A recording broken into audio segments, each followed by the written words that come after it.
ولی ببینیم بهترین صدقه به سوی الله انمون صدقه است که تو با دست میگیری و در دهن میزند میمونیش. پیامبر میگه بهترین صدقه. آیا همین مردم یعنی طرف رو دیگه ما همین کینه رو میبینیم، همین کینه رو میبینیم که همین مردم یگان طعام مراجنی یگان شیرینی در دهن زناشون میمونند.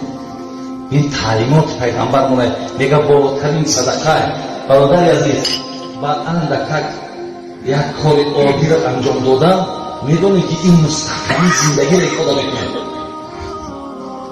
این معنای او را دارد که تو یعنی در زندگی اعتمادی داری، تو از این زن باوری داری، تو این زن را احترام میکنی. این کاری را که پیغمبر کرده است او به